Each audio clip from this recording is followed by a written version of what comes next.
Thank you for that. So we'll move right into our next item, which is executive session. So I will look for a motion.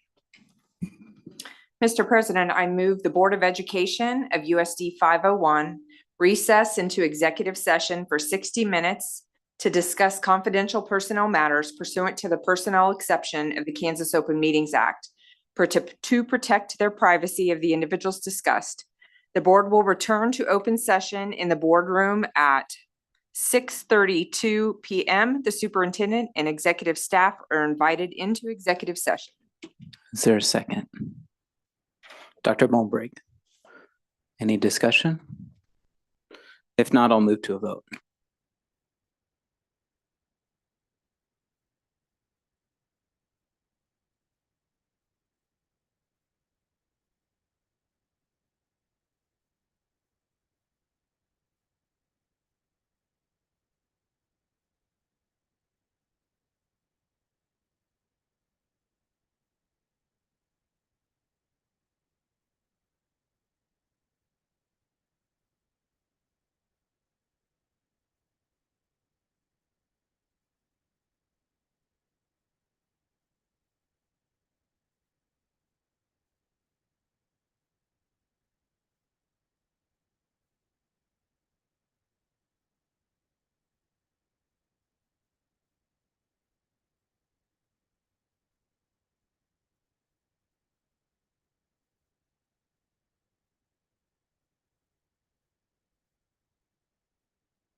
we will move on with our agenda, which I'm kind of hoping Dr. Anderson comes back because we have the Pledge of Allegiance next, and we need, if there's any young people in the crowd that would love to, yes, you can come forward. We have a young person that stood up. Dr. Anderson, I'm trying to get somebody to do the Pledge of Allegiance for us. Here you go. Okay.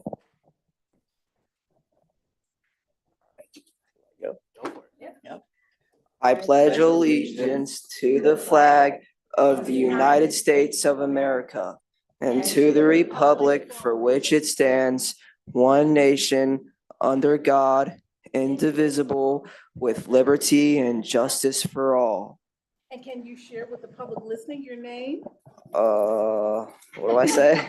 What's your name? My name is Wyatt Reeser. And what school do you go to? I go to Washburn Rural Middle School. Okay.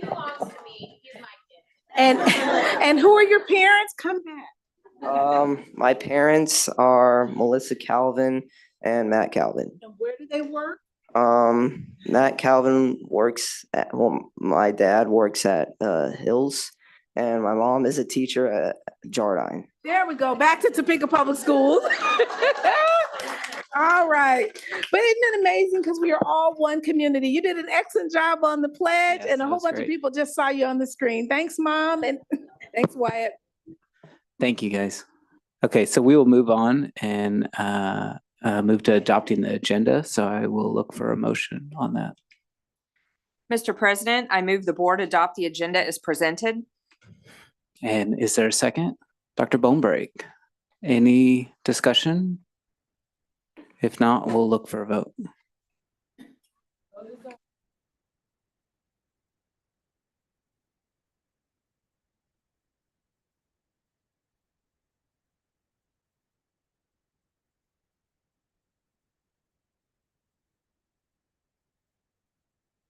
Aries. Thank you. And I will turn it back over to Dr. Anderson. All right, this is one of our favorite times of the board meeting. This evening, we have our English learner staff recognition. And we want to start with Miss Curry first. Do we have a video as well? We'll start with the video because I just heard her take a real deep breath. And I know she can get a little nervous. So let's start with the video.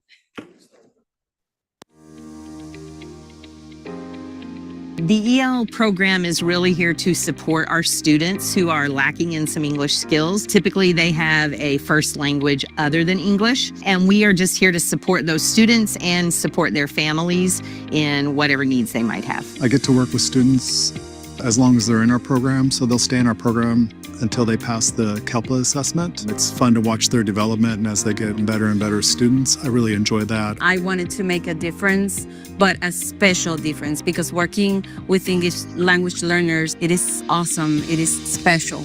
I am teaching them, but they're also teaching me about their cultures. When they come in with no English at all, we translate, we interpret some of their documents.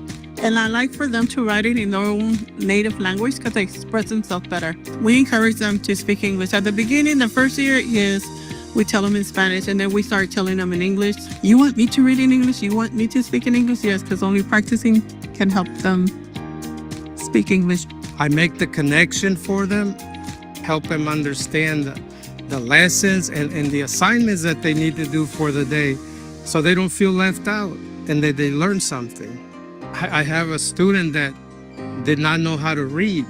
I started working with him, and then when he realized that he could read in English, he felt like a superhero. It's one of the greatest jobs on earth because nobody gets in the field of EL by accident.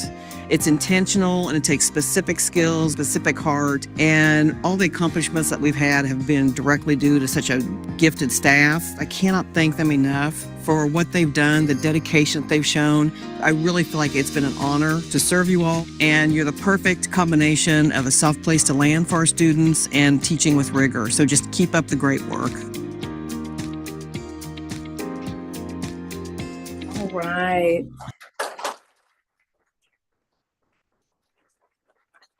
Ms. Wallace, would you like to join me since you oversee the EL department? Well, you oversee Ms. Curry. It's a special evening because Mrs. Curry is preparing to retire. We don't always do this when someone retires, but she is a special woman who deserves something a little different than what's normally done. Of course, she'll be at the retirement event and all of those good things. But Ms. Curry, can you please stand for just a moment? Ms. Curry has been with the EL department over the years in which she has seen it not only grow, but us add new features, including supporting family night and Ukrainian families. And she is a woman who starts with yes and then figures the rest out. Her vision at one time was to make sure that all of the schools could serve EL students. And when I first came, she said, man, there's this vision. And she stayed around to see that vision come to fruition. I'm going to give the plaque to Mrs. Wallace, and then we have another special presentation for you. And I'll turn the microphone over to you. And I'll give you the microphone, Ms. Wallace. Okay, so it reads, presented to Anita Curry, Director of ELL Programs, in recognition of your exemplary years of service and commitment to the students, staff, and parents in Topeka Public Schools from 2009 to 2025. Thank you.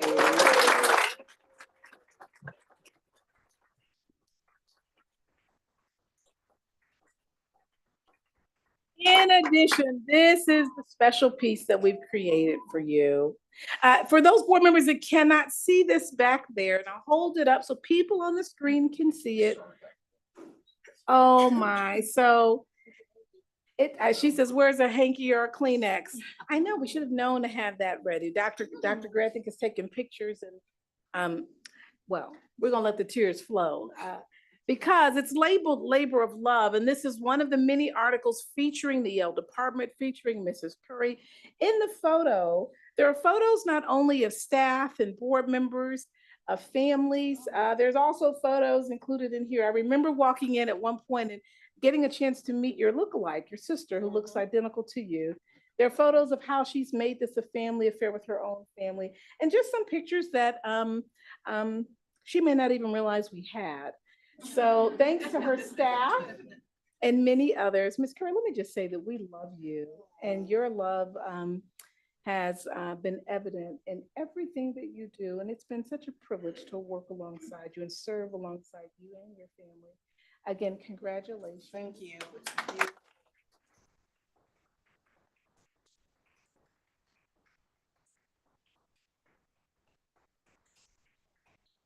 We're going to get pictures, but would you like to say a few words? And then we're going to acknowledge her staff. I don't really know what to say other than it's been an absolute honor and a pleasure. I've loved every minute of it, and it's hard to give up. My husband knows it took me almost 2 years to write that retirement letter. So, but it's time, and he's the one that said, Anita, our bucket list is getting longer, and he goes, the years to do it are getting shorter. So I decided to go ahead and do it, even though I could stick around to the end of my days. Anyway, it's been an honor, and the reason is because of everyone out there. I'll say it again, nobody falls into the EL department accidentally. It's intentional, and that's why it's so much fun to work with people that are so passionate and will give it their all. So just thank you for the honor of the privilege of doing this job. I really appreciate it.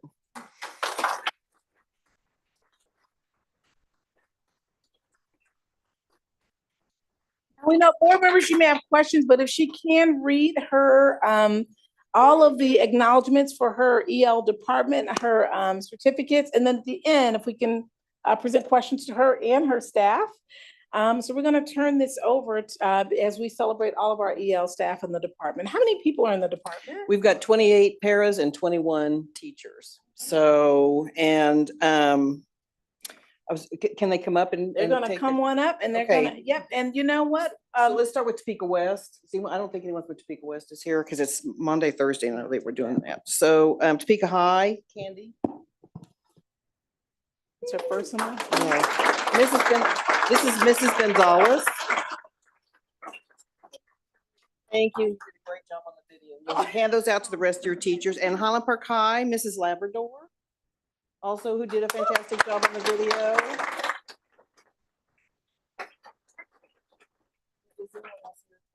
Okay. And we don't have anyone here from French. And Mr. Perez from Eisenhower.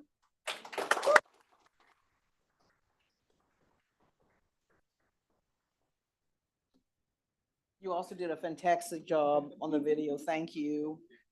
And Mrs. Davis from Chase.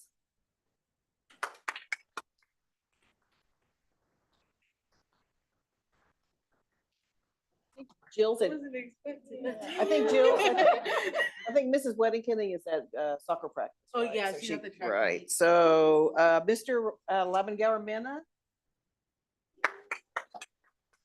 Landon.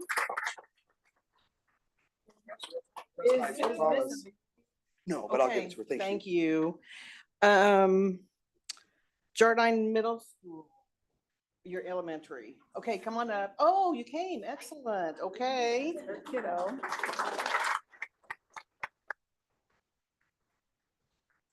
Mrs. Calvin, and I was afraid I didn't have your certificate. She is our newcomer teacher at Jardine Middle School. So she teaches all of our kids that are brand new, and all of our Ukrainian middle schoolers attend there. I don't have any Ukrainian students this year, Mhm. but all of our students are speaking. Yes. From how many different countries this year? At least 8. Yeah, yeah, really diverse group. And nobody's here from Hamburg Central. And Mrs. Larissa from Jardine Elementary School. Okay, thank you. Thank you for all that you do. And Loman Hill, Mrs. Teresa, are you here? Okay. Miss Summers is here too. Mrs. Summers, come on up too, since you're here.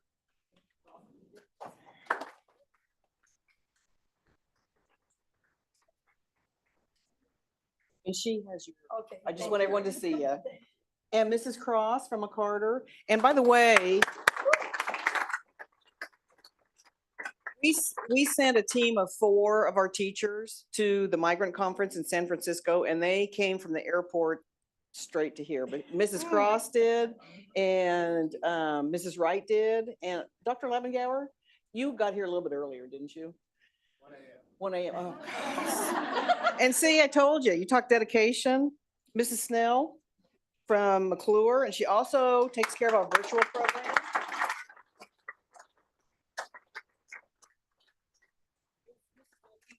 Oh, Mrs. Wilkie, come on up. I'm sorry. I didn't see you.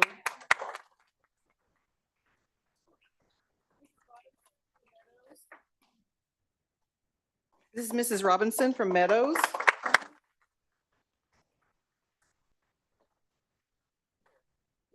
How long have you been? 29 years. Yeah. Oh, yes. wow. So you talk All one in of EL. all in EL. So she is one of I our love it. true blue teachers. love it. Yeah, Thank thank you so you. much. Oh, thank you. Miss Gonzalez from Quincy. Oh, no, she said she couldn't make it. Miss Emily from Ross.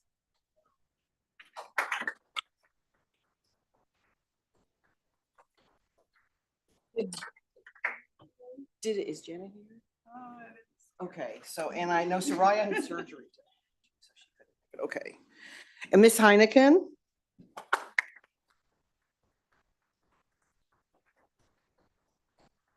Ms. Rodriguez, are you here? Come on up if you are.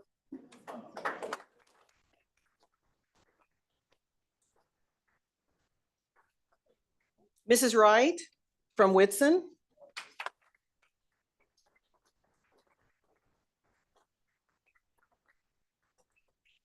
And Mrs. Mena. Mrs. Mena has also been with us for, Mrs. Mena, how many years have you been our EL para?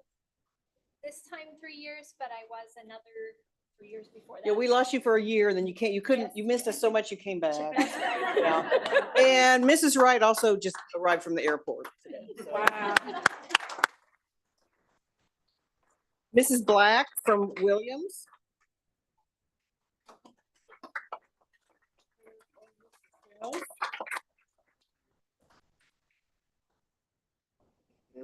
And now, last but definitely not least, our Quinton Heights staff.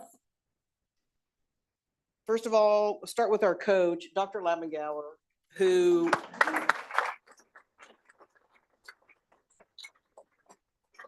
Lappengower really is one of our unsung heroes. He has been my right-hand man. He helps me when I get stuck with technology, which is 10 times a day. Any initiative the district has, he dives in, gets to know it inside out, and gets out there and trains the teachers how to do it. And we are successful. He's a huge reason why we're successful. So I want to give you an extra special thank you. And then I have to find you. Here you are. Okay, and Mrs. Darris.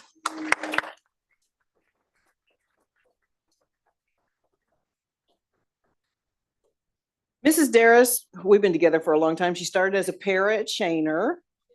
And she's the one that every time you've ever sent me an email and said, Mrs. Curry, how did you get that information together so fast? You're amazing. That's the reason right there. So I don't know how I made it through without you, Ruth. I mean, Mrs. Darris, here you go. Let me take this clip off. Okay, and Mrs. Diaparel, I know I said that wrong. She's been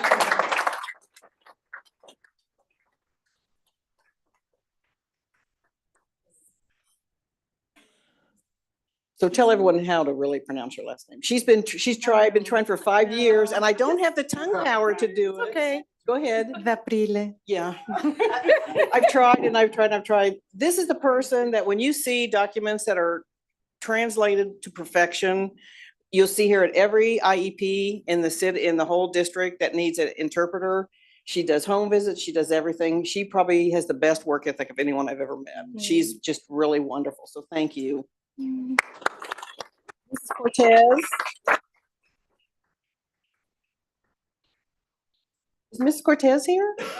Oh, there you are. I'm sorry. Oh, stand up, Mrs. Cortez. Oh, you are.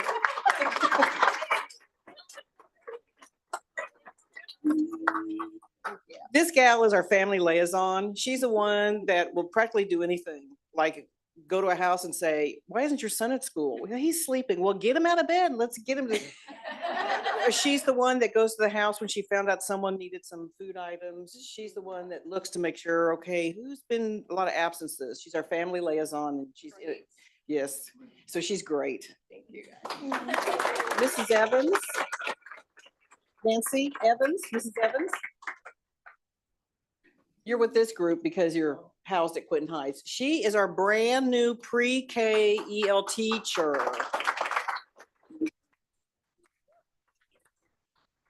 And I don't know if Mrs. Green is here, just Mika. Okay, she's not, okay. And Mrs. Cotton has had foot surgery, and I've got Troy St. Clair here. Oh, that's for the next group. Okay.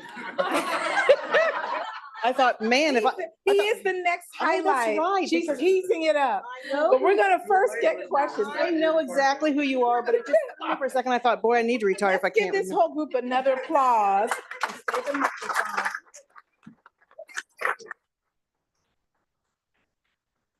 And we're gonna turn it over to the board for questions. And because the group is so large, I'll work the room and either Ms. Curry or where you can come back on.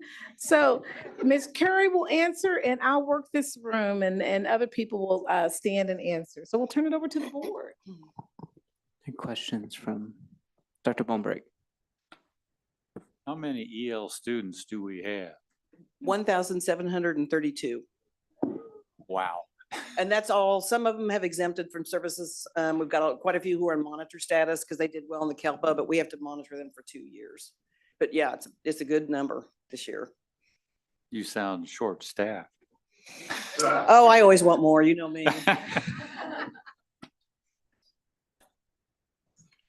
Mr. Munoz. You know, not many people know that English is actually my second language. When I presented myself at kindergarten at Topeka Public Schools, I only spoke English. And so you all, the work that you do is very important to me, very personal. So first, I want to thank you all for the work that you do. Now, back then, there was no position, very few positions like you all. And so it makes me feel good to know that we are meeting students where they are, so they're best prepared to be successful in the future. My question for you, Ms. Curry, is what changes have you seen since 2009 to now? And sort of how have we responded in order to make sure that we're best helping support our students? Well, first of all, I can't tell you how many surprised colleagues I have out in the country that know how lucky I am, because they say, oh, you know, and the board has always been 100% supportive of our programs. And there aren't very many districts that experience that. But it started with, when I started in July, they told me you need to start a dual language program. And I said, oh, great, when? They said, next month. So I said, okay. I said, yes. And because of the hard work and the principals and the staff and everything, we started with one pre-K and one kindergarten. And now, as you know, we've got strands of it throughout 12th grade, a whole dual language school, and strands throughout middle and high school. So that's huge to me. Almost every school in the district has EL services. We have a middle school newcomer program. We now have a high school newcomer program, which is phenomenal. We've done a lot. We've gotten a lot of teachers. We wrote a grant with KU and K-State, and it was one of 10 grants awarded in the United States. And when they both called and wanted to compete against each other, I said, you know, let's work together and we'll get it. And we did. And so we so far have about 30 teachers that have gotten their ESL endorsement from that. And it's helped with our parent gatherings. That's one of the things I'm proudest of, I have to say, is there were no real family engagement nights, and those really took off. And it's because of the EL staff that put out there the trust that they would experience if they came to the Welcome Center and came to our events. And so that's one of the things that I'm really proudest of. And the Welcome Center, because when Quinton Heights closed, everyone that wanted that building had to petition for it. And we had to have a good reason. And when we got that, we felt really good about that. So those are the things that come to mind. Thank you again for all of your service, and for everybody else. We appreciate you. Thank you. Ms. Bully. I first met you at Erickson in those moldy, danky buildings that we had offices in. And I think about just a handful of schools had EL classrooms. And now every single one of our buildings has one, I believe. I don't think we have any buildings that don't have any. And a lot of that is from your guidance and your ability to hire wonderful people and place them in buildings that they're successful. And, you know, it just exploded in our district. And you did such a wonderful job of directing that, guiding that. And it says a lot that so many people came to get a piece of paper, you know, and to stand by you. Yeah. And as the video was playing, I was noticing how many tears were in the audience. I don't think anybody cried when I retired. I don't think there was a single soul that said, oh, that's nice. But there were, this whole room, I could look out there and see so many people that love you. Oh, so thank you. It's reciprocal for sure. Yes. For sure. But thank you for all the effort that you have put into making us a distinguished district in helping students, no matter who comes through our doors. We have a service for them, and you've done that for us. Thank you. Thank you, and you're welcome. It's my pleasure.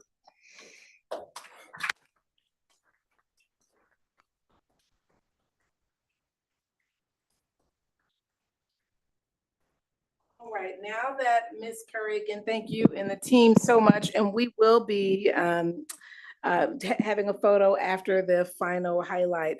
Ms. Curry has teed up the next highlight. Thank you for that also. I believe we may have a Teacher of the Year video. Okay, so this was so much fun because you never know who the Teacher of the Year is going to be. By now, everyone should know it'll be someone from Topeka Public Schools, but 4 times in and they're still figuring out who's it going to be. And so being in that audience next to Mr. and Mrs. St. Clair, you're able to capture the moment when they say, and the Teacher of the Year, and they're just kind of sitting looking. And it's, I don't know if it was a man scream that you gave, but it's like, me. So all of that was captured, and I'm just kidding. All of that was captured on video. So we got a chance to also capture his speech on video because we know the nerves are there. And Mr. Williams has done an extraordinary job with putting all those little clips that I sent from the cell phone onto the video. So we'll turn it over to the team.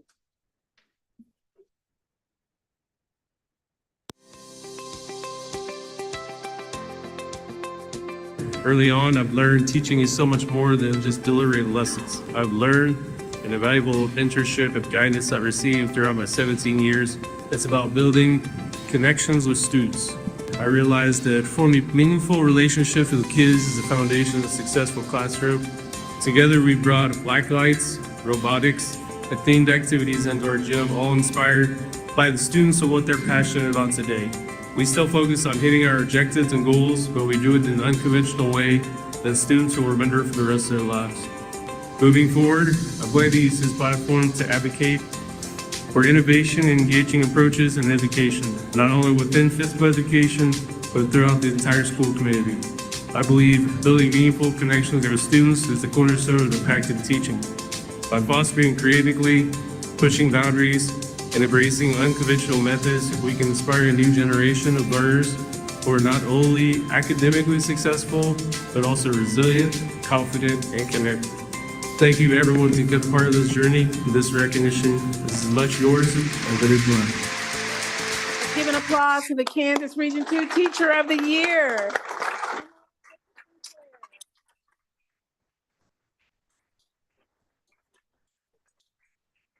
The microphone over to him, and I will turn it over to the board for questions. Yeah, do I have questions from the board?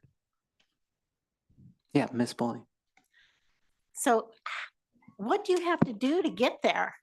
What's that? What do you have to do to get there? What part did you have to play besides being an excellent teacher? We have lots of excellent teachers, but you are the Teacher of the Year. How did that happen? I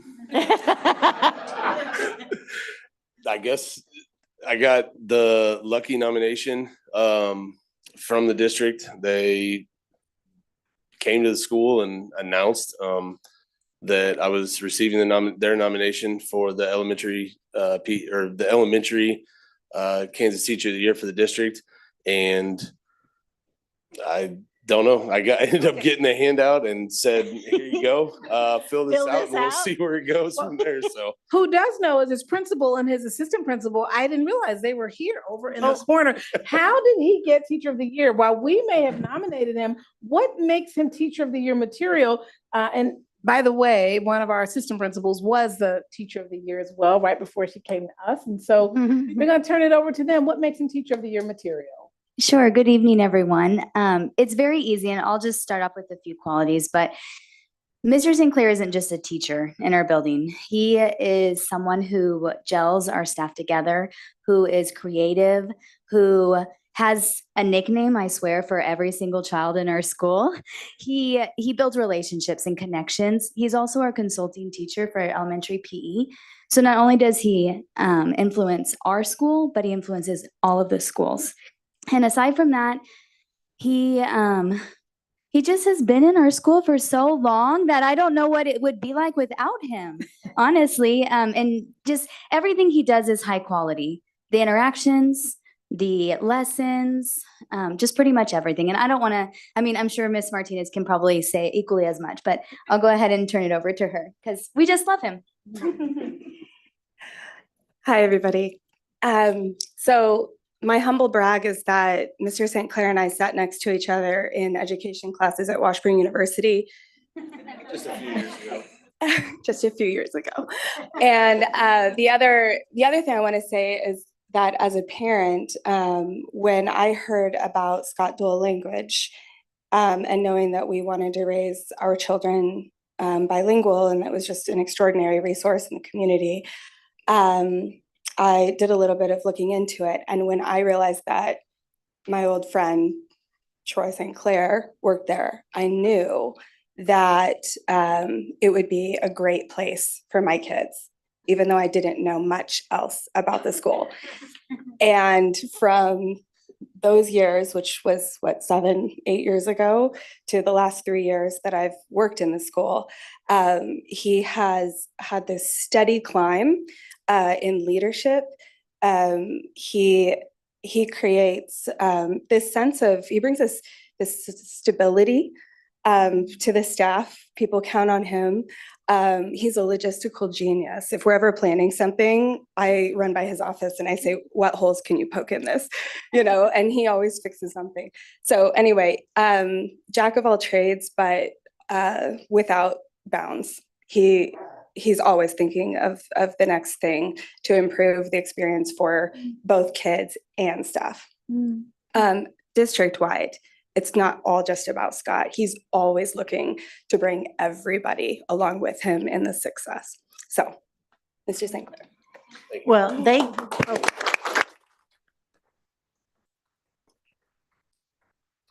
gave a much better answer than you. Yeah. And that's why I got the nomination. So. Are there other questions? Yeah, Mr. Munoz. Well, first off, just a comment. Mr. St. Clair has been a teacher to all of my kids, and his classes are the most imaginative, creative things that you can imagine.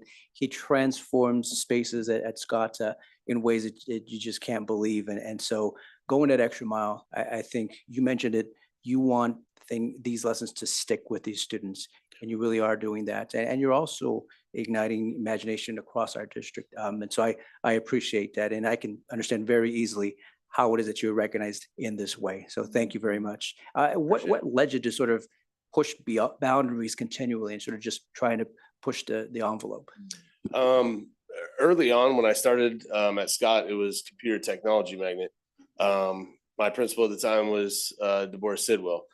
And honestly, when I first got to Scott, I thought just, walking in, I'd just be able to walk in, you got the badge, kids are going to respect you. It was a different clientele back then, different school.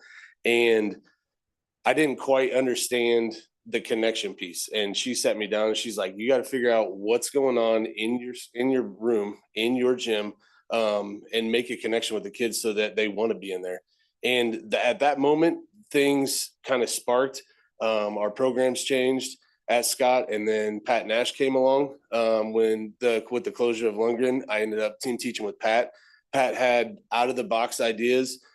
She inspired those and brought those with. And so when she started with that, we ended up making the connections, trying to learn from the kids. I now am fortunate to teach with a former student of ours. So Cody Bonham and I have been together for 8 years. And we went beyond just outside the box of really focusing on our students and trying to learn from them of what their interests are. And then we take their interests and say, okay, they like this. How can we make this into our gym and inspire them by still hitting standards and everything that we do? And it's amazing. And they look forward to the fun little things that we do. And I mean, you would think that just putting a few black lights up, you're like, ooh, whoop-de-doo. They love it. And so it started out with like 6 black lights, and now I think we're up to like 30 black lights to where the whole gym is lit up. And it was mainly haunted gym, and then it turned into cosmic putt-putt, and now we're taking games that we've done before and adding the black lights to it and adding tape and getting new equipment that goes to everything. And I don't know, when you get the feedback from the students that they love coming to your space and they're excited about it and they're constantly asking, what are we doing in PE today? What are we doing in PE today? And I know it gets at them, but I always just say PE. And they're like, no, but what are we doing? I'm like, PE. And then they have to actually show up, and we have it on the board. And I know we have meetings across the hall from the gym, but sometimes we have to tell them, they read it, especially the bigger kids, and they go nuts before they even get in the gym. So that feedback right there makes it all worth it. So. Other questions? I have just 2 comments. Yes. First comment, I would like blacklight board meetings.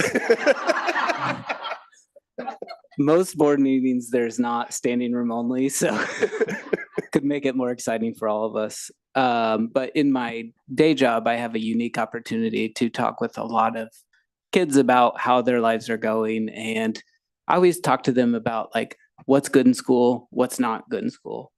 Very few kids say, I really like math and reading. And some kids do, but there are a lot of kids that don't love math and reading, but all those kids love PE. Yeah. And so the ability to be able to connect and to be able to inspire in other avenues is very powerful. And I value that very much. And so I just wanted to say thank you. Thank you. Yeah, and I'm fortunate enough that a lot of my coworkers, I say, that teach at different schools in physical education do an amazing job. Share videos, we share ideas. We've had a lot of friends, like we've talked about the haunted gyms, the winter wonderlands. We've had schools that have stepped up and like been inspired and are inspiring their kids. So it's not just at Scott anymore, it's spreading district wide, which is amazing to see. Yeah, we appreciate that.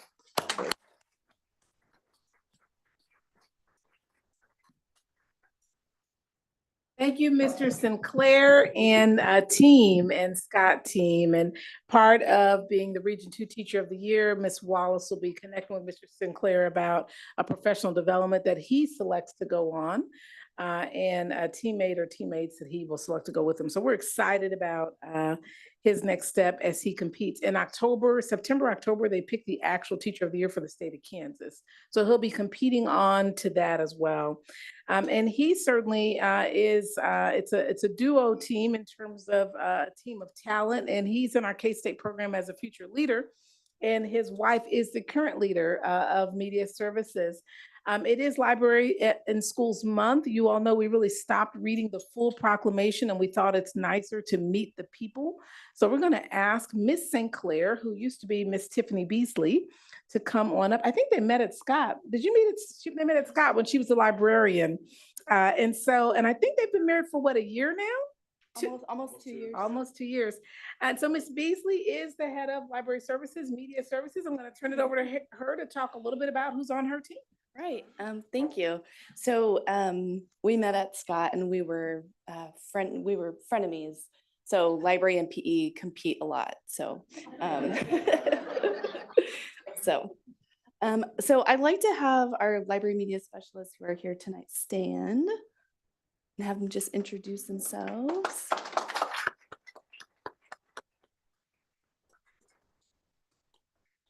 So if we could just go around the room and have them introduce themselves, and then I just have some stats that I'd like to share after. I'm Brenda Oriana. So I'm Brenda Oriana, and I work at Scott Dual Language. I'm Tanya Foster, and I'm at Topeka High. Andrea Norman at McCarter. Elise Blas, Hope Street Academy. Caitlin Seals-Schwenke, Chase Middle School. Morgan Garbo, HPC. Lisbeth White, Highland Park High School. I'm Kelly from French Middle School, and Bosco is now library dog at French.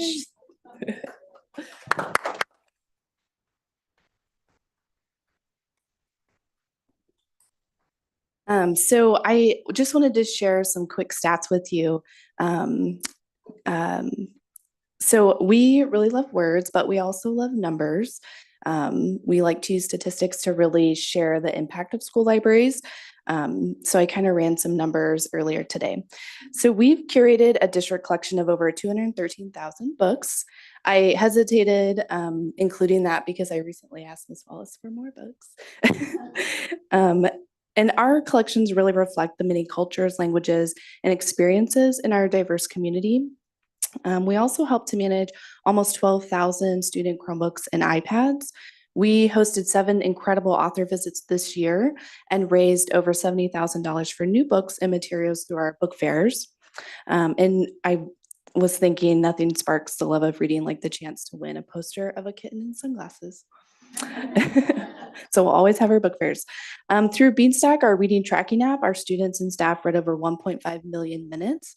They logged 14,000 books and earned 38,000 milestone badges.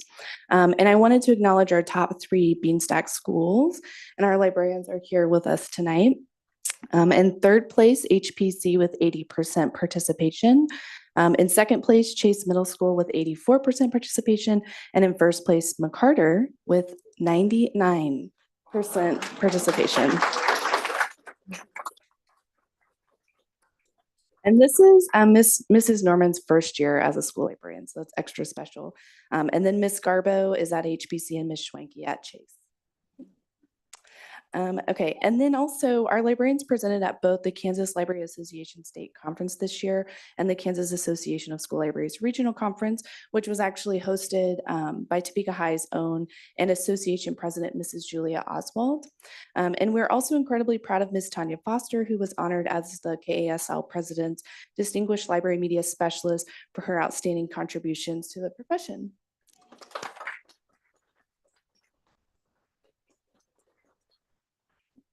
And I was thinking about, sometimes I get the question, what do school librarians do all day? So I wanted to share a few things that came to mind. We read stories with all of our silly voices because every kid deserves story time magic. We know every student by name because seeing a student is the first step to helping them feel like they belong. We fix technology with equal parts strategy, luck, and hope, and sometimes a call to IT. We help students find books where they can see their cultures, their languages, and their dreams reflected back to them, and we help them discover worlds they never imagined. We create safe spaces where every student knows they are valued, where curiosity is celebrated, questions are welcomed, and differences are honored. Libraries are more than shelves of books or carts of Chromebooks. They are places where inclusion is real, where belonging is felt, and where every single student can find a story that reminds them that they matter. Through the essential joyful work of librarianship, we connect students not just to information, but to each other, to their community, and to the boundless possibilities of their own futures. But we could not do this work without the support of the board and district leadership, and for that, we thank you.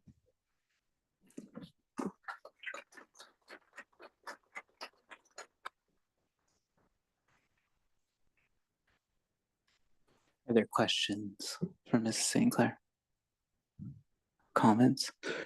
I have a, is this from you? Yes, yes, we always like to bring a book. So if you'll hold that up one more time. Yep. So this book is called The Anxious Generation, and it's kind of just all of the librarians, we're very fanatical about this book right now. And it talks about the dangers of social media for children. I know you guys have a discussion, I think, later on about cell phones at school. So this book is really accessible to read. It's something that a lot of us read pretty quickly. But I think that's a book that I wanted to gift the board because it's a really pressing issue for us in our schools. And librarians are really at the heart of that work, thinking about digital citizenship and digital literacy and those types of things, and how that has an impact on students' mental health. And there are also lots of highlight photos. I spent way too much time working on those. So each person has a different highlight photo. Yeah. We appreciate that. It is the book I received last year about raising mentally strong children. I told my kids I was reading it to try to be a better parent to them, and they told me it wasn't working. But this book I've actually had checked out before from the library. Right. And we will discuss cell phones now, but we will discuss cell phones again in a month. So that'll give us some time to peruse this, because it feels like there's a lot of dysregulation in a lot of kids. And I think this speaks to that quite a bit. Right. It's something that I think we're very concerned about, kind of regulating a space that isn't regulated, and how do we as a school district support parents as they also try to engage in that. Yeah, I do. Whenever we talk about cell phones, I use your name, because in technology committee one time we discussed cell phones, and it's, we can control what happens here, but there's a whole different world that happens at home. And how do we empower our students? We're trying to develop them into lifelong learners, and you can take it away, but are they learning? And so it's more than that, and this speaks to it quite a bit too. So I appreciate that. Yes, yeah. And I knew maybe some of you had already read it, or that you had that book, so you can gift it to someone who maybe doesn't have it yet. Other thoughts from the board? Thank you very much. Thank you.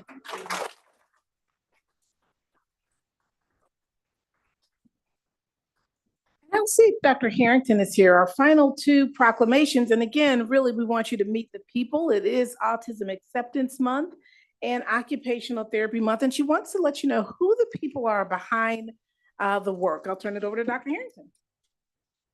Good evening. It is a pleasure to be here again tonight to recognize our related service providers.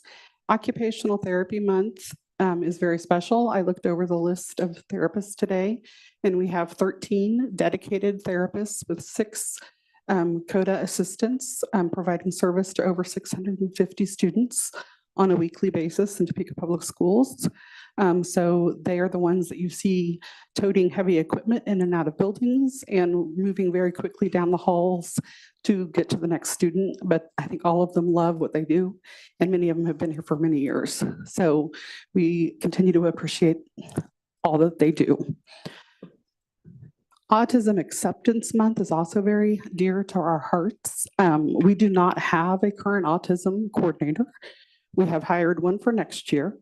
So in the meantime, Evelyn Trodio, many of you may know her, has been working with our OT consulting teacher, Sarah Packard, and they are meeting the needs of students that have autism and the sensory needs through occupational therapy until we have an autism coordinator again next year. And we are serving over 140 students with autism as well. So all of them are very busy, and hopefully we are getting every child exactly what they need. We do continue to have the 3 Strive rooms, one at Whitson, one at Jardine Middle School, and one at Topeka High School, which are the autism rooms that were created for students that are on grade level that may just need a space to go and re-regulate and then be able to return to the general education classroom. And then in addition, Ms. Trodio is over our intensive instructional classrooms, which are the other end of the continuum with students that might spend a larger percentage of their day in a special education classroom, receiving more of a functional curriculum and verbal behavior mapping and those sorts of strategies that they need. Are there questions for Dr.? Yeah, Ms. Foley. So you named 3 schools, Whitson, Topeka High, I missed the middle one. Jardine Middle School. And Jardine Middle School. So do we, are our parents asking for those particular schools for their students? Or are we directing them to those particular schools? If we have a student that qualifies for that program, a lot like Capital City or JAG, we have a referral process and the IEP team makes that decision and placement. Thank you. Other questions? Thank you, Dr. Thank you.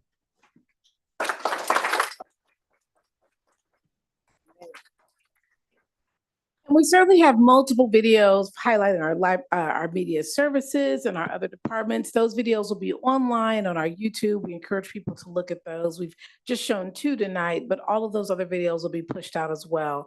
At this time, we do want to remind folks that we celebrated our assistant principals this month, as well as our paraprofessionals. And they are also part of the month-long celebration. We'd like to take a brief break, a 5-minute break, to get photos with all of these folks before we continue on with the board meeting. That sounds great.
Okay.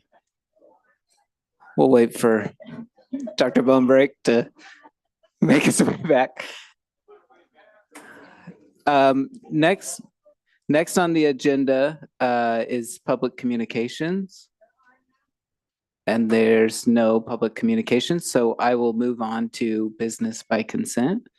And so I'll look for a motion for that.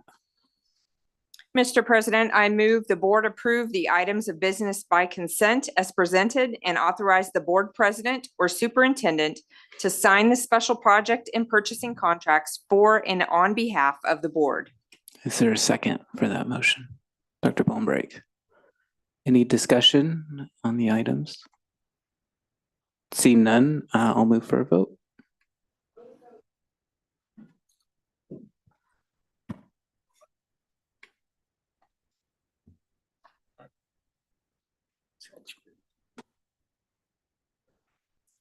And the motion carries. Great. So I'll move it back over to Dr. Anderson. All right, within that consent agenda, I'm going to ask Ms. Corey here to stand. She was just approved as the new assistant principal for Cap City. She is extraordinary. Congratulations, Ms. Hare. She's currently at Jardine Elementary, leading and at JAG at Jardine Elementary, and she's an exceptional leader there. And they are so fortunate because she knows all the kids that are already at Cap City. So again, we congratulate you on your new position as assistant principal. All right, I know it's warm in here, and Mr. Schaefer said that he turned down the air greatly twice, so we should all be cooling off momentarily. As an update, Mrs. Williams is going to come to, before we jump into the rest of the program in the agenda.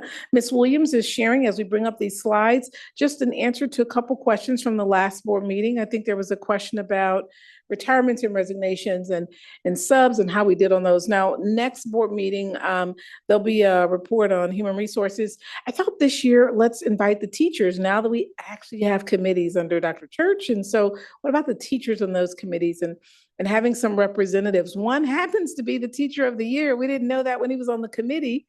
So it's great that Mr. Sinclair will be back next month. But in the meantime, the questions that were asked regarding what the HR overview kind of looks like as it relates to resignations and retirements compared to past years. Do we have more or fewer people? I'll turn it over to Ms. Williams. Thank you so much. This evening, I just wanted to share a few things. Thank you, Dr. Anderson. I wanted to share a few things with you that I thought were great things to highlight that have happened in human resources this year. One of the things we noticed, and as we were collecting retirements and having people retire, we felt like we had a lot less this year. So we went back and grabbed some data all the way back from 2019, and we started to take a look at the number of retirements that we have had. And compared from last year to this year, we have 19 fewer retirements. So for us, having that stability within our buildings, we're very pleased.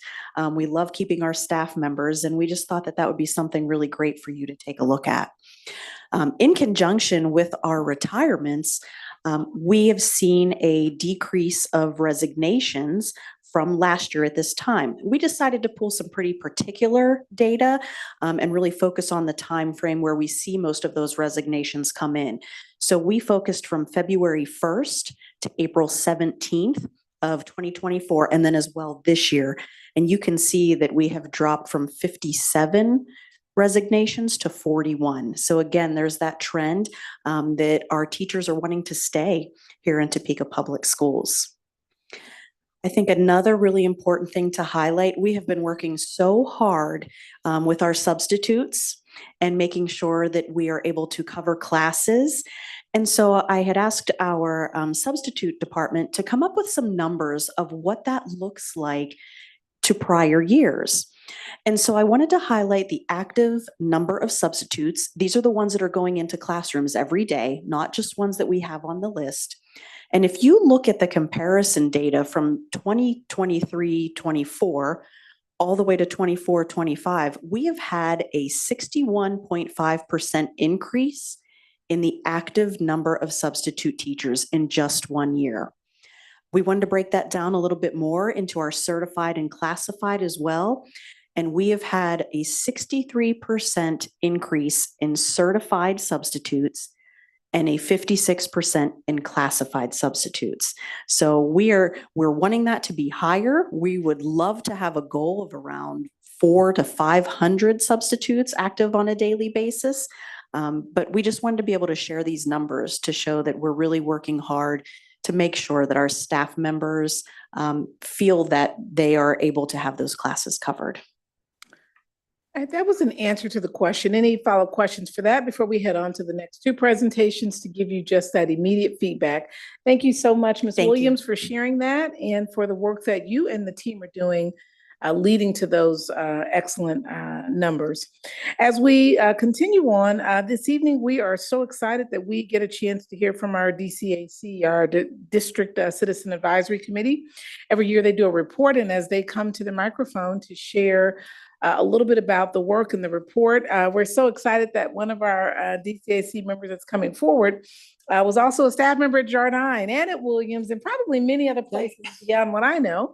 And now that she's doing this work and helping lead this with the team, it's been great to see both sides of the perspective as parent and staff members. So I'm going to turn it over. She'll introduce herself and who's with her, and then go right on into the study topic. Thank you, Dr. Anderson. My name is Nikki Ramirez Jennings, and this year I served as the DCAC Impact Study Chair. And this is Miss Helen Swanson, as she also helped. So we worked in tandem to provide and prepare this report. As a reminder for people in the room, what the DCAC is, it's made up of parents, teachers, administrators, and community members. And what we do is we learn about the different things happening in the district. We participate and study topics that help with decision-making for the district. So next slide, please. A little background information, sorry guys. Back in August of 2024, USD 501 Topeka School Board adopted the Acceptable Personal Electronic Communication Device Policy. Back in November 2024, the Kansas State Board of Education approved the Blue Ribbon Task Force on Student Screen Time recommendations.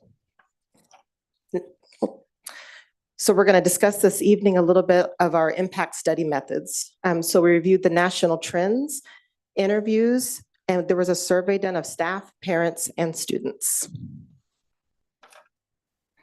So in regards to the national trends, we looked at increasing cell phone restrictions in schools. There's a growing number of school districts and states are enacting cell phone bans due to concerns about distraction, mental health, and academic performance.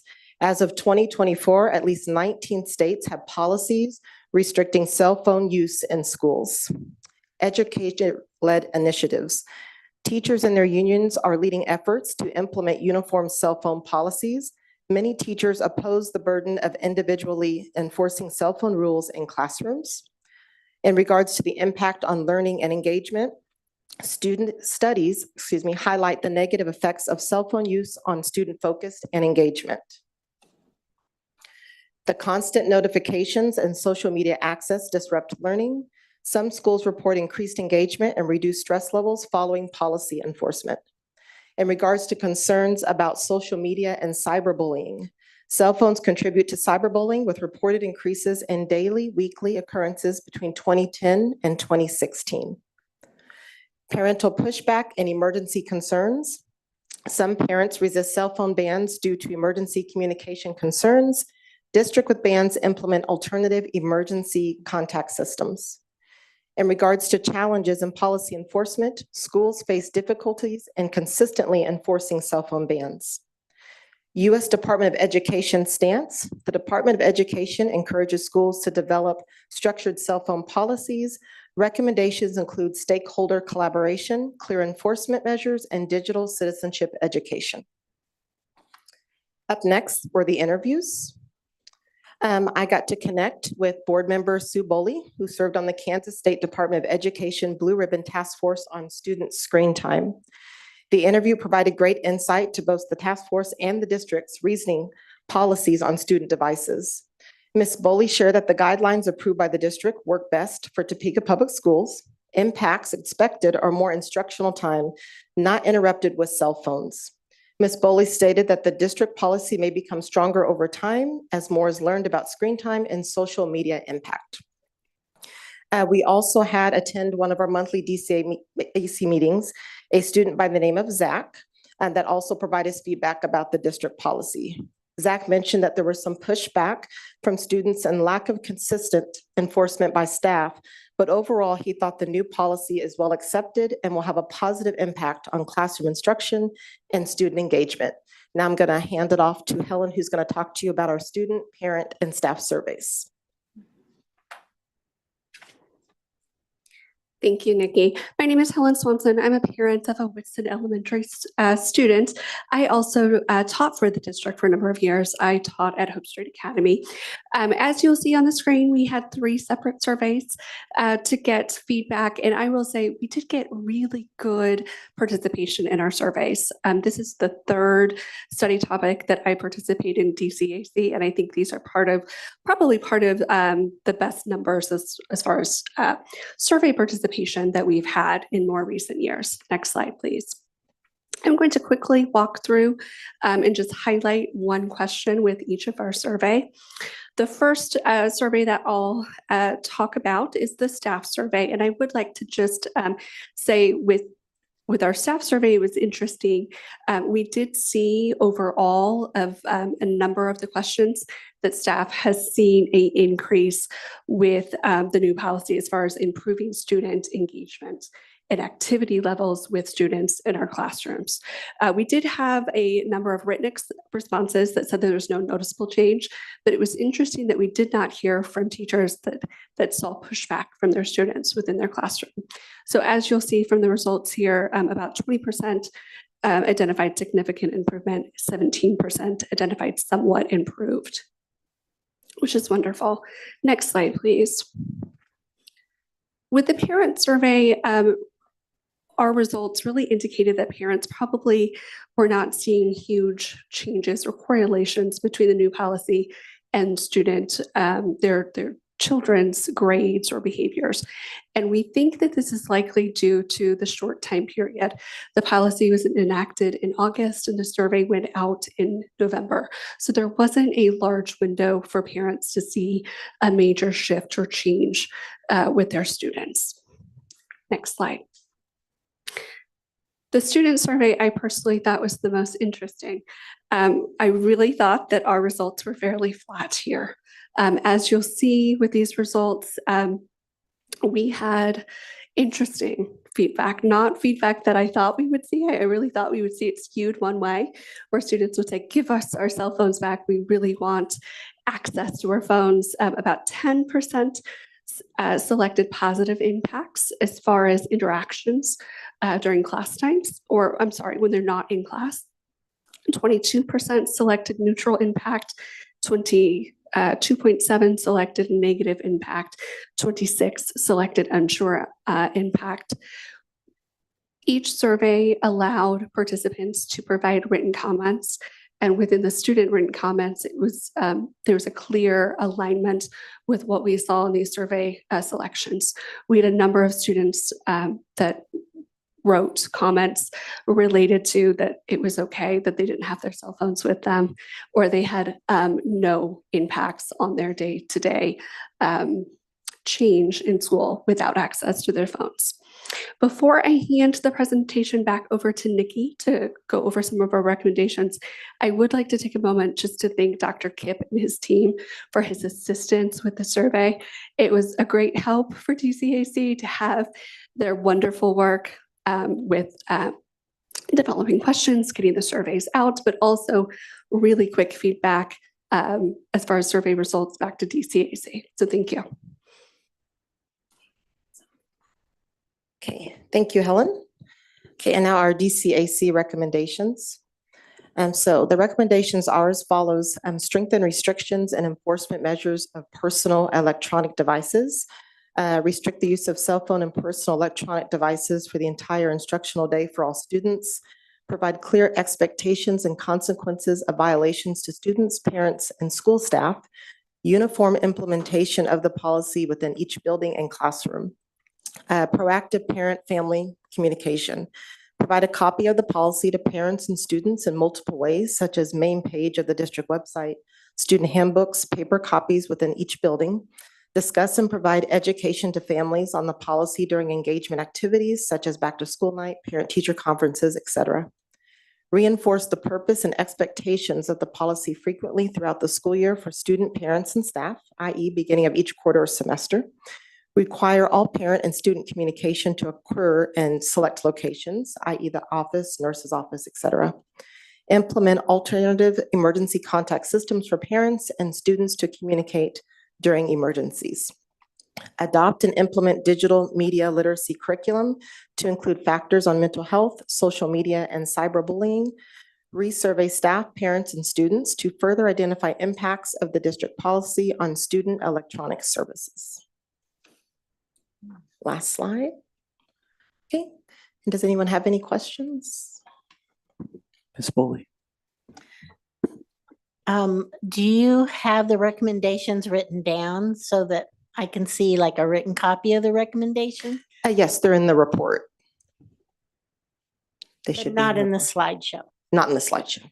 Okay, they're in the report. I just gotta Yes. find the report. And what we'll do is make sure tomorrow that we'll send out a copy of the report. We'll highlight those recommendations. So you Thank have you. those top 10 or so recommendations to review. And that report, Ms. Lister, is that also in their attached document? Okay. Okay, so is that something that we also have here at this, if we do have it and we pull those recommendations up, because the next piece is discussion. That's And what I was hoping to maybe have. Absolutely. Can we zoom in on that a little bit? Thank you for that, Ms. Boley, so that as they have the discussion, they see some of those recommendations as well. Yes, yes, that's what I was hoping for. And when you start your discussion, Dr. Gray will have a copy of those recommendations for each of you as well. So in addition to being on the screen, we'll make a copy of that. And if you can send that to Dr. Gray to make sure we can print that before the next piece. The recommendations that you mentioned, again, the top recommendations that you hope to see as a parent that stood out the most, Ms. Ramirez Jennings, can you repeat what the ones are that you're hoping to prioritize, the ones that you really feel are the strongest that you would encourage the board members to begin conversation? Again, they're going to talk about this to the next board meeting, but they'll have some initial discussion here. I think our top priority is just having access, equipping and elevating, empowering the parents so they have the information. And that'll make it easier to hold children accountable as well as the parents accountable. Cool. Yes, Mr. Munoz. I had questions about the survey where the highest response for staff was other. And I wondered if you had any sense of what was the general, were there any key themes in terms of how teachers felt about this particular policy? Did you want to take that one? Yeah. So in the other category, staff were able to provide written responses. And overall in the other, of course, this is anecdotal, looking for trends. It was mostly written responses along the lines of no noticeable changes. I was going to ask another question about the survey and then I'll. Was the survey all grade levels? I was just thinking about the parent response, and if I have a kid in elementary school who doesn't have a cell phone, maybe my thoughts would be different, like neutral or NA. Was it all grade levels or was it more our secondary schools? It was all grade levels as the policy affects our elementary through high school buildings. Yep, thank you. Dr. Bonebrake. If anybody's been to a restaurant or some activity in public with families, there's a lot of families that the children have their iPads and cell phones in front of them. And I wonder if that doesn't lead to a lot of the other. You go to Europe, you don't see that sort of thing. Parents are actually interacting with their children and not letting iPads do it. Thank you for that observation. Yeah, Ms. Boley. Do you know how many high school and middle school teachers responded to the survey compared to elementary where they don't have the cell phone concern as much? I personally don't have that information, but I'm sure Dr. Kip would be able to separate that for us. And we can slice and dice it, filter just on secondary, there's some middle school, high school, so need further analysis. So we'll add that on Friday. When we send the report out and highlight those recommendations, we'll add that data as well in that space. And the only place they could specifically give an answer was on the other. Is that correct? Yes, that's correct. And in those specific answers, was there anything that stood out to you in those answers? A theme, yes, thank you. Sure. So going through some of the responses, the one thing that stood out, regardless if it was a staff, parent, or student survey, is I really thought it would be skewed one way or the other of like, this is the most wonderful thing in the world. Let's get really strict. Let's just have no phones at all. Or the other way of, we don't need schools to police our cell phones. Let the kids do what they want.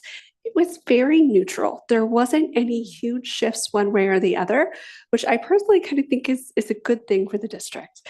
You certainly don't want to make large groups mad with a new policy. I think that it is well accepted by both parents and students and staff. I will say perhaps on the parent side, because we had those flat results, that maybe parents aren't aware of it. And I will say for me personally, as an elementary school parent, if I was not a member of DCAC, I don't know if I would have learned about the policy. And so that's why some of our recommendations are to broadcast that more and to provide a bit more information on the cell phones to parents and families. Great, great information. I don't have any other questions, but I want to commend your committee this year. This is one of the best reports I've had from DCAC that gives me so much information to work with and gives me knowledge as a board member to make decisions. And please let all your members know how appreciative I am of this, and I'm sure the other members as well. Thank you for all your hard work on this. Awesome. Thank you for the kind words and encouragement. And I want to tell you, our team is me and Helen. And we were chuckling because this is the first time we've ever seen each other in person. So when we got here, and we're both wearing green, so it was just a match meant to be. But she's we've literally been doing this work via text message, email, and telephone. So And it two was former staff members. yes, yeah. So it was a pleasure to literally have FaceTime with her this evening. So thank you again for the opportunity to serve you guys in this way. I think we have more questions before you run. I have a Commissioner. question for you, Ms. Ramirez Jennings. And that is, when you guys talked to Zach, your student that you interviewed, from a parent perspective, you do your research and kids like routine, right? They thrive in routine. But I know also, as my kids hit a certain age, probably about that middle school age, they liked me to be the bad guy, right? So if they didn't want to go do something with their friends, or I said it was okay. Oh, it was always okay for me to play the bad guy. And so I'm wondering if you had any inkling from talking to your student interviewee that maybe some of that neutrality was because they might feel like, yeah, I pay better attention in class when I don't have it.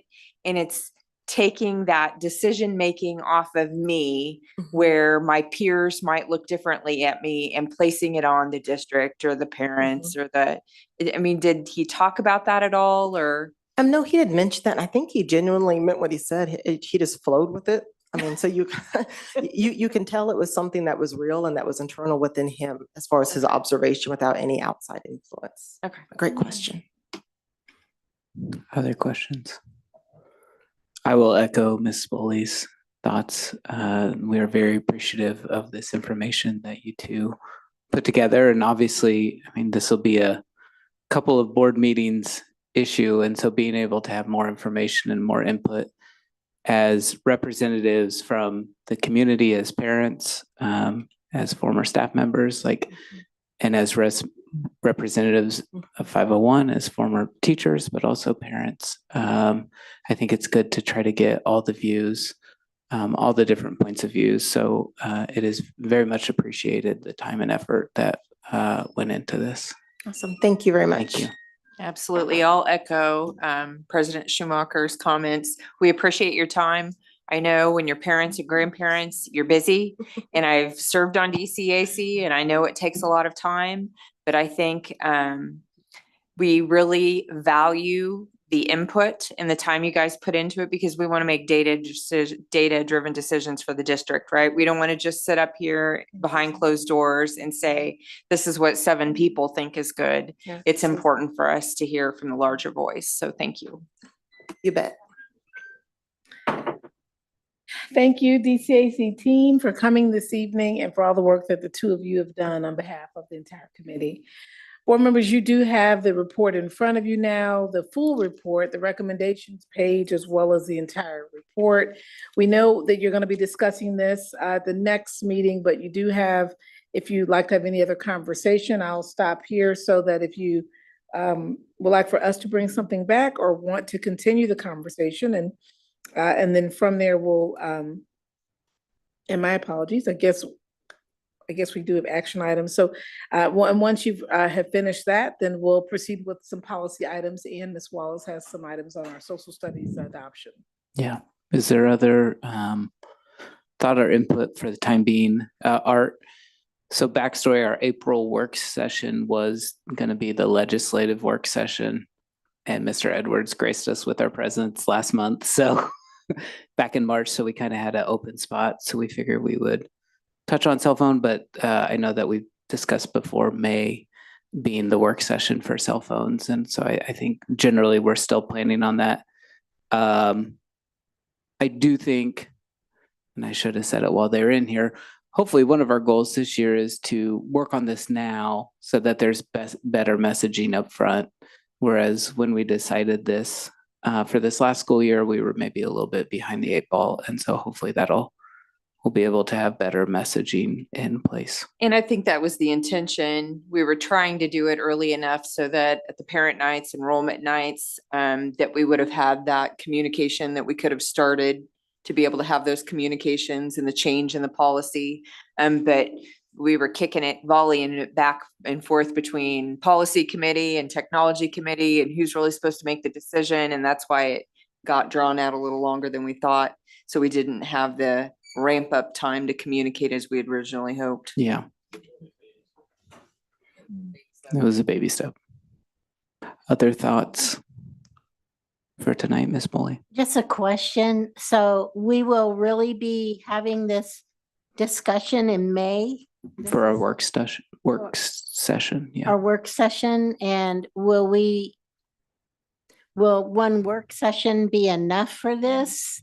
I mean, we have trying to get it done in one session is what I guess. We have time now to discuss it, and I think we have lots of information to look at over the next month. Yes. And so my hope would be that we're ready to decide on something at that second board meeting in May. Good discussion on the first board meeting, and then make a decision on the second meeting. Is that what we're thinking, or just the second meeting? I would think just the second meeting, because there's probably other things we have to do the first meeting. So if there's more discussion, we have time right now. Okay. And if I may share, when you look at the recommendations, it's things like have a place where you can store cell phones, Yeah. reinforce the policy. So automatically, and certainly we can come at the next meeting because we will look at we're seeing this too for the first time. So we can also say, wow, we have the yonder packs, and we were just saying, should we get more of those or not? Well, let's see what tonight they talk about. So, we have places that people could store it, at least individually. We could suggest that parents, that schools put it in all their handbooks and all those other kinds of things. So we can offer some of that at that next meeting. So really these things that they are suggesting sounds like enhancements to what you've already done. So it's a matter of what could this look like, or things that you highlight to say, I really want to see us do this, if nothing else. Gives leadership time as well to say, here's how these things can occur. So we'll send this to you electronically. That might be more friendly for some of you, and others may just want the paper copy. And the next work session meeting, at the next board meeting, we will have had time to say, here are some ways we can do that, and we'll get that to you in advance in terms of suggestions of what we can do to do any of their recommendations or all of them.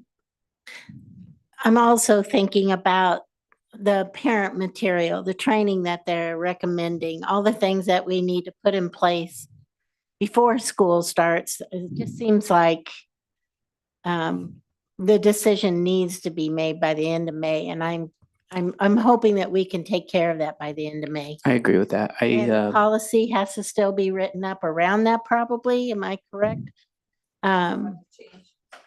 We would have to change the existing policy that we have Right. in place to match whatever decision was made.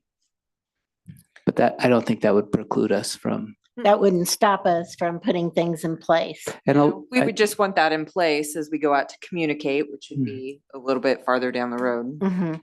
and I think a lot of the things were, I mean, there's already back to school nights, that kind of stuff. It's just being able to educate whatever that policy is at those. And we already have a digital literacy program as well that we've learned about at technology committee. And I can't remember the name of it, but so It's some of a- that's already yeah, in place. It's a as well. citizenship type program of how to be a good citizen with your, Digital citizenship. yeah, Yep. digital citizenship. So we do have that in place, but it was interesting to me that particularly in the elementary level, that so many parents did not have any idea about the cell phone policy. So that's something we have to make sure doesn't happen because those students are going into our middle school Yep. or our high school. Yeah. And so we have to be very diligent about the information that goes out. I think, and I don't think that's just cell phone policy, right? Right. I mean, let's step back and come up a few thousand feet. Many of our parents don't understand that we have policies, period, or regulations. And that's why a lot of times when people reach out to me, the first thing I do is point them back to the policy book, because that's the opportunity for parents and teachers and staff to hold us as a board accountable to what we're doing. So I think like the digital piece, again, that's something is that we can be looking at, but as long as we eke out what we want our expectation to be, so that the policy committee can begin working on getting that policy changed, updated, and voted on, and then knowing that we'll be building all this into our parent nights and our enrollment nights that we need to focus on bringing that awareness around to that policy and maybe our policy book in general. And our building preps on whatever we decide to, whatever they have to put in place as school starts as well. Thank you. What's on my mind is the fact that we're doing this with the intention of having a positive impact for students and their academics. Is there evidence, or are we able to look at any sort of data that might give us any indication whether we're seeing the kind of impact and effect that we hope in our students right now? Well, we, on an administrative end, we have also, through the technology committee, looked at the impact of the cell phone policy. We added it to our climate and culture. That's how they got all those survey responses, because we added it for teachers and parents, and we took the DCAC questions and vetted that. So, and it's how we can disaggregate data further. So in terms of academic impact, we'll be able to look at our correlation with our grades and our performance as well, and provide you with that information. We anticipate, really just telling principals that this policy was new last year and came out a little bit later. So now here are the 3 or 4 places that we expect for you to share it. So, I mean, that's, the rollout this year will look very different about those pieces. But to your question, we are looking at now what's the academic correlation between when the policy started and where we are now. We'll be able to share some of that with you.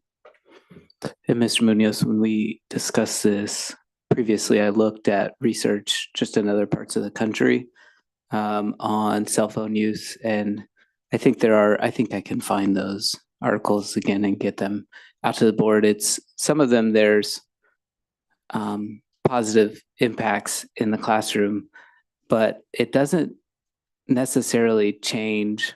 We look at this book that Ms. Sinclair, it doesn't fix this. Our kids can still get anxious outside of school. We control 8 hours a day, but some of that hopefully we can impact in other ways. But one of the studies specifically addresses mental health markers and anxiety and depression, and it did not change that in those students. It changed academics, but maybe not how they scored their own mental health. But I'll look for some of those studies and make sure we get them back to the board as well. That'd be good. I mean, I think we've got to look at our mission right there. Engage students in the highest quality learning. If their faces are stuck in their phones, how are we accomplishing that? I mean, and that's sometimes I think we overcomplicate things. We just need to look right up there to our mission. And are the decisions we make, how are they feeding into or stepping away from that?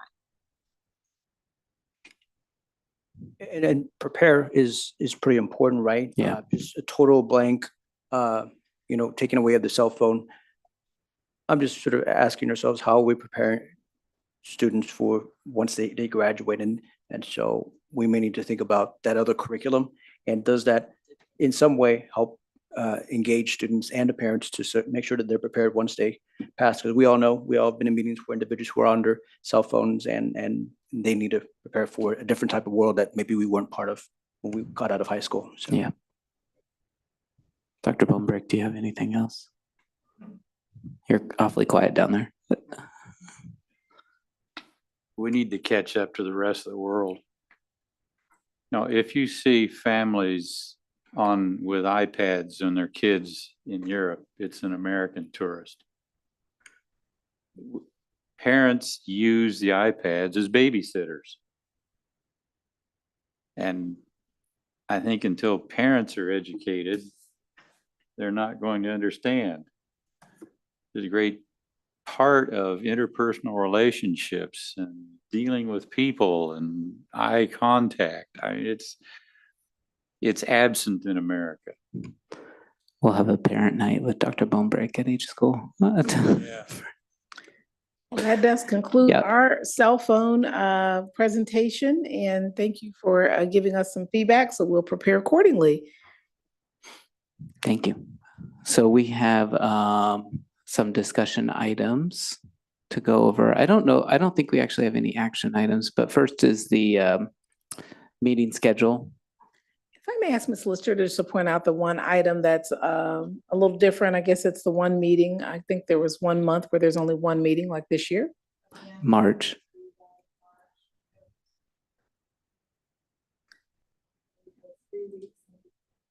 Meeting, and then the first meeting of the last meeting of the first. The only other thing you might want to think about, which Ms. Lister and I have not talked about, is, if this Friday, this particular Friday is going to be a day out for staff, whether or not Thursday, some staff, would be, and board members might not want to be here on this Thursday as we have these events, because for those that are celebrating the holiday, they may not want to be here on Thursday. So you might want to think about that piece. Not that you should change the board meeting, but you might want to look at that as well. Is that the April 16th? Is that it would be this meeting for us, but next year I'm not sure when Easter. When Easter is? Yeah, I don't know. Because that's the one that moves the most on calendars. Which April 5th is a day off? I'm sorry, I can't hear you on your microphone. Easter is April 5th.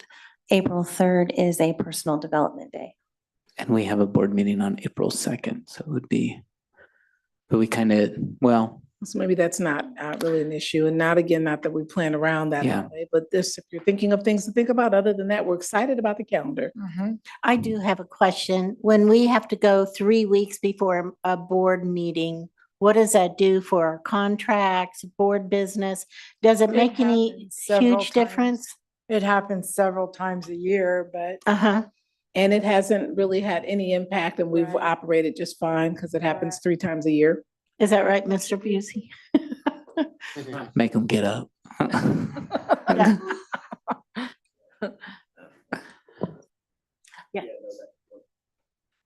That is correct. The only time that we're really worried is at the very end of the fiscal year. So a 3-week period would be fine with us. Okay, great. Great. Thank you, Ms. Lister. Next, we have the enrollment number recommendations from Dr. Kipp. And I'm not sure that Dr. Kipp may want to speak briefly. This is very much like last year. The numbers are in alignment with last year. Dr. Kipp, do you want to add any comments to that? Yeah, you all should have the kind of grid line here. Really, there wasn't a whole lot of changes. Last year, we had 218 open enrollment slots. This year, we dropped it down to 200. And per KSD statute, or per the state statute, we have to determine the openings for every single grade level across the whole district. And so looking at the projections for next year, kind of juxtaposing those against the open slots, you know, we had plenty of room last year that didn't fill up. And so I thought kind of metering it down to 200 would be a valid number. So if you have any questions about it, I'm all ears. Ms. Boley. So we haven't had our enrollment yet. These are just projected openings? How do you know we got those openings? Well, I have a crystal ball that I use in my office. Yes, that's what I was, hoping you'd share that crystal ball. Yeah, basically I take the enrollment projections, which are usually 98 to 99% accurate. So I know already how many kids are going to be at Ross. So then I have to fold in, well, how many open slots at grade level 2 could we have somebody from a surrounding district come in and still be safe with the teacher-student ratios?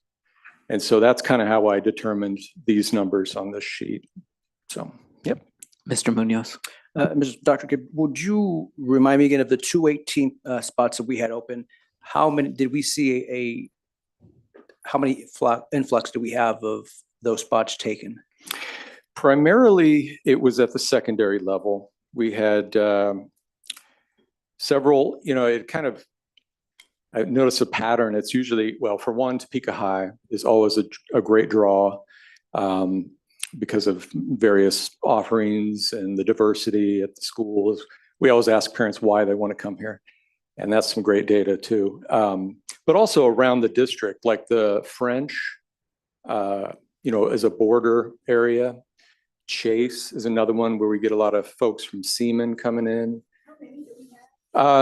Well, we average about 150 to 200 out of district kids every year that come in. So it's great. I mean, we'll take them with open arms and definitely show them what we got here. Okay, thank you, Dr. Kipp. You bet. We have 2 housekeeping policies. So very briefly, Mrs. Whiteman will just share what those housekeeping policies are. And then Ms. Wallace will just see if you have any questions about the secondary social studies resource adoption. And I believe you have those books available. Good evening. Good evening. We have 6 policy and regulations for your review. The first 3 were basically recommended by Mr. Busey. They deal with finance and business record retention. The policy 2577 basically changes the audit reports and financial statements, retention of those from permanent to 5 years. The policy 2615 on fixed asset inventory, that was simply reviewed with no changes while we were looking at the regulation. The regulation on capitalization of furniture and equipment, again, Mr. Busey was reviewing, and I'm always thrilled when departments review the policies and recommend changes so that we remain current. It changes the threshold for equipment inventory purchases from 5,000 to 10,000, and that will be effective July 1st, 2025.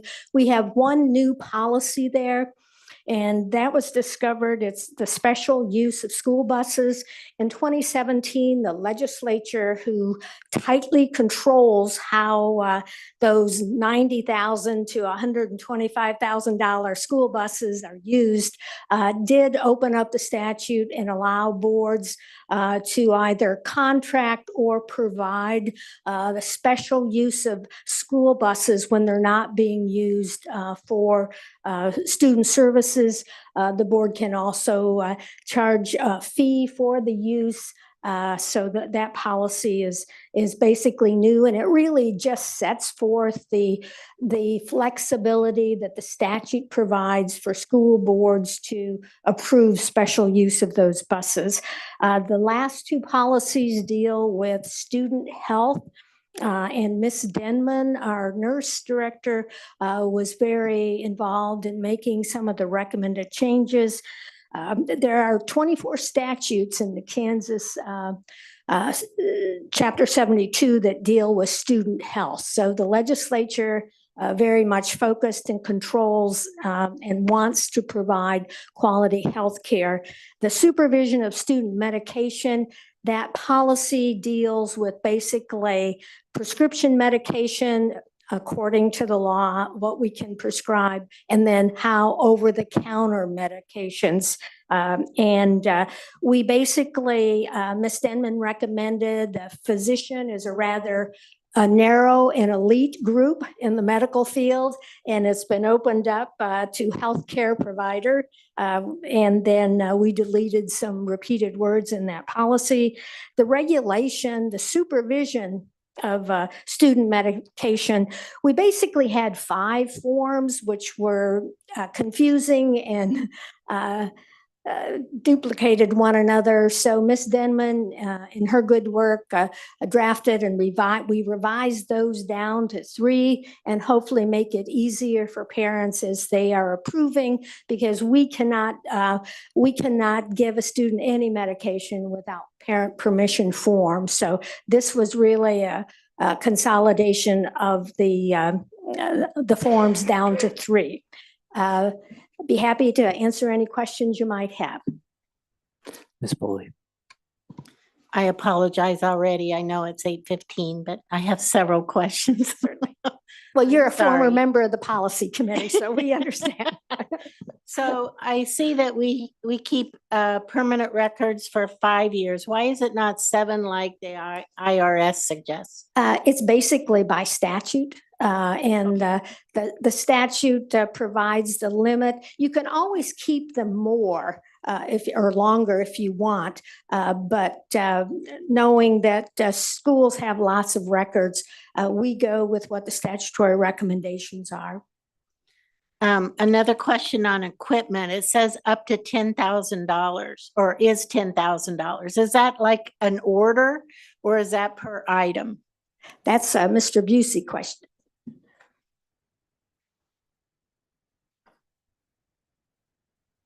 So yes, that's going to be on a per item basis. If a single piece of equipment is $10,000 or above, and that increase from 5 to 10 is just to match the uniform guidance, the federal grant guidance. And so that is the most restrictive guidance that we follow. So raising that threshold lowers the administrative burden for the accounting. But yeah, it would be on an equipment basis. Sometimes, install, getting equipment ready for use, all that, if there's a little bit extra, that is part of it. But the simple answer is yes, it's just a single. Okay, so I'm thinking of a desk. Yep. A desk is $10,000. That's the way it would be written up in a grant?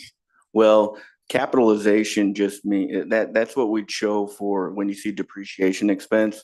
So something that is just written as an expense versus it's held at $10,000 and then it depreciates every year on our financial statement. So it's really just accounting policy.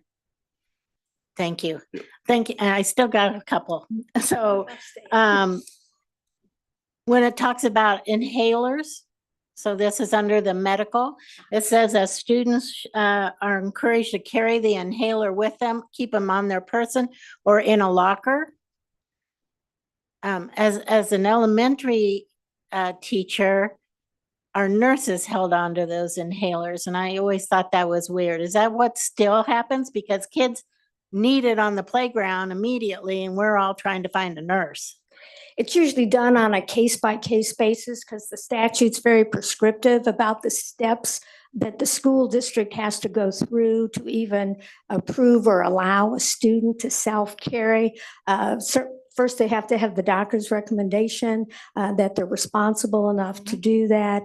There has to be training and then making it accessible. But the statute and the policy or our procedures allow them to utilize those when they go if they're off campus, that they have it available when needed. So they basically would defer to the student and the parent and look at that student's specific needs and how frequently they might use it. But yes, access is important. So leaves it open that a student could carry it, but they don't necessarily, it could stay with the nurse if that is cleared by the parent. It would be on a case-by-case basis, depending upon the medical needs of the student.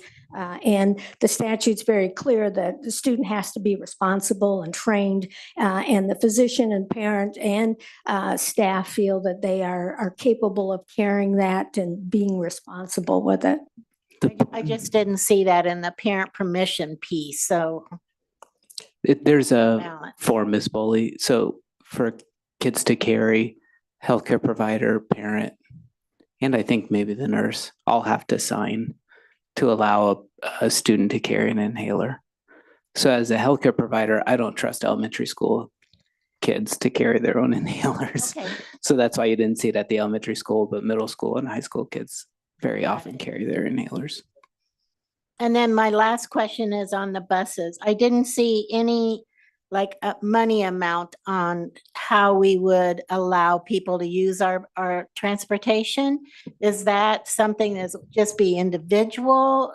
Who makes those contracts? It would generally be, the idea would be that the fee would at least cover the cost of the person who's going to be driving the bus, which would include overtime. So that's going to be on a case-by-case basis, depending on who the driver is of the bus. But the goal is that, yes, school boards may allow individuals or groups to use it, but we don't want to spend our general fund dollars doing that, so that we would recoup. Most districts set the fee to recoup at least the cost of paying the overtime of the bus driver.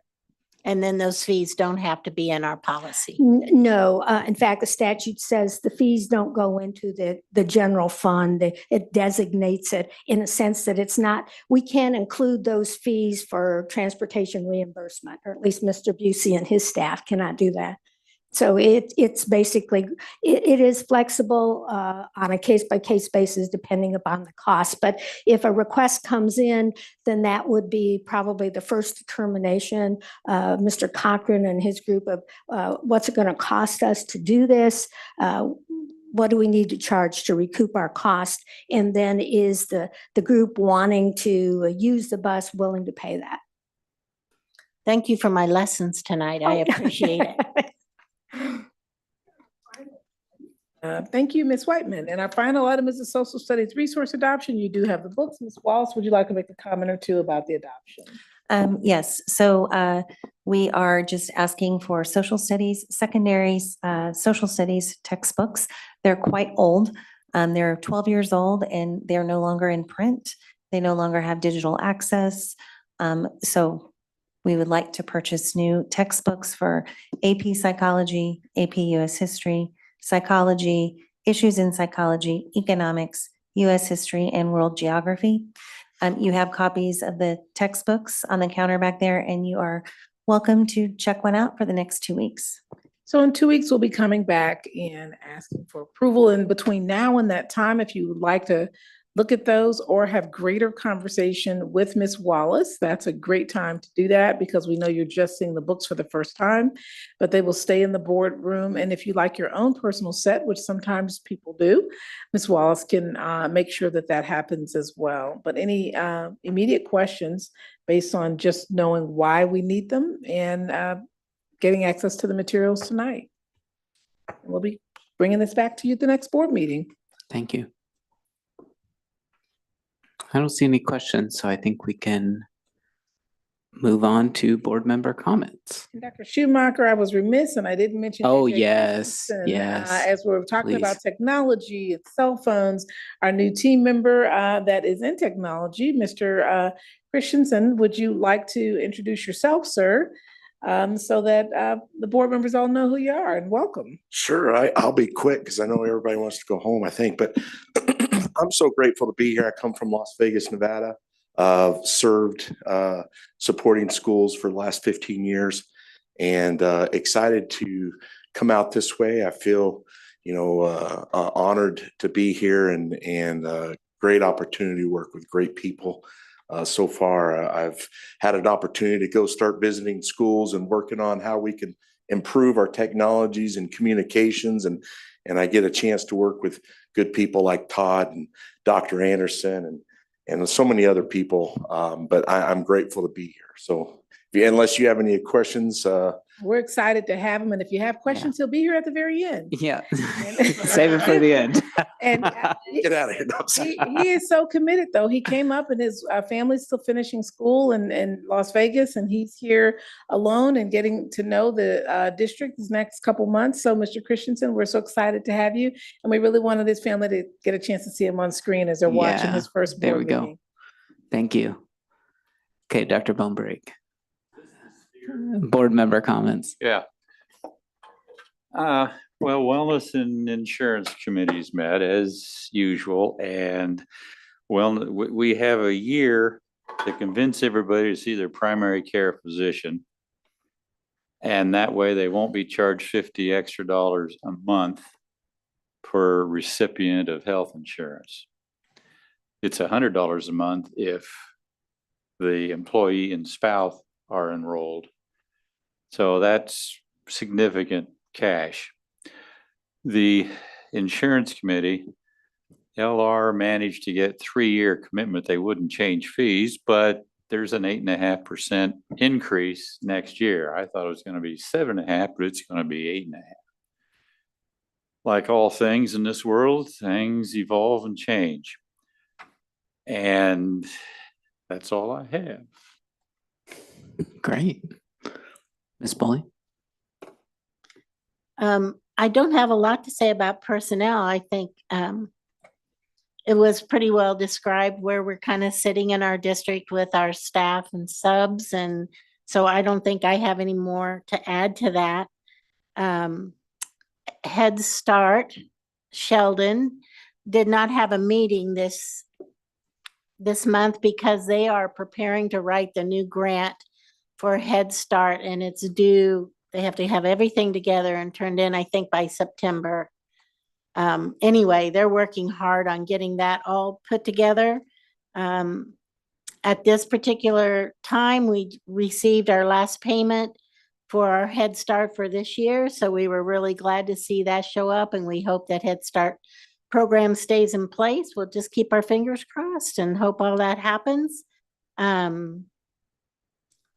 And then I got a chance to go to kindergarten roundup at McCarter, and the parents were so thrilled. Thank you, Mrs. Wallace. They were so thrilled with their parent packages, and the parent packages were very thoughtfully thought out, and QR codes on how to work with children, and our parents as teachers would be proud of you.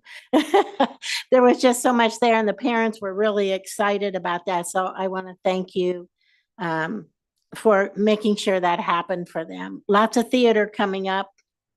And also I wanted to congratulate Mr. Munoz for his TK Magazine, his great article that he had in there. And thank you for representing our district in that way as well. Thank you for that great article. I'm done. Great. Mr. Munoz?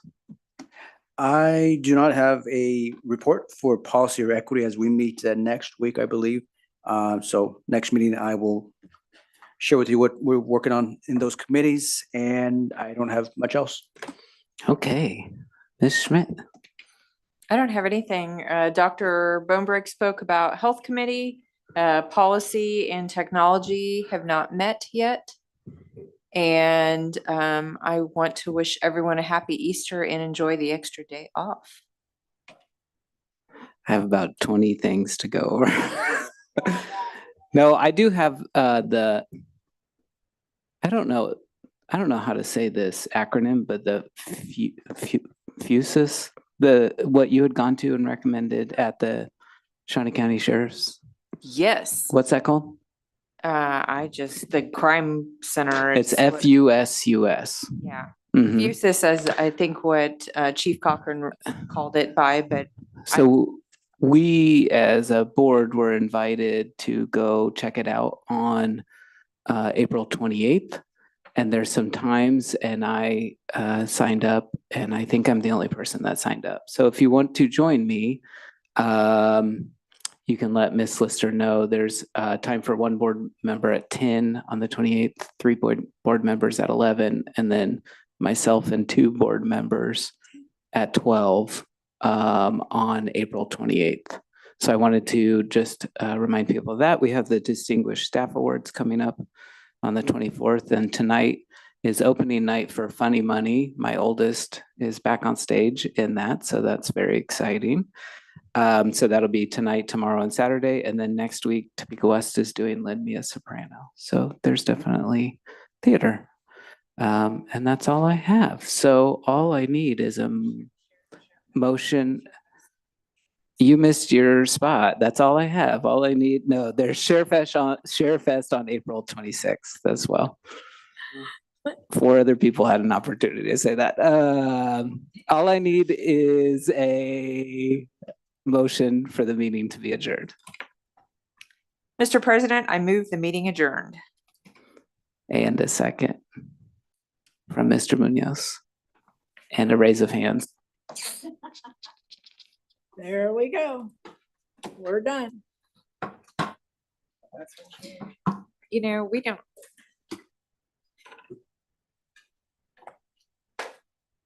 I know, but I went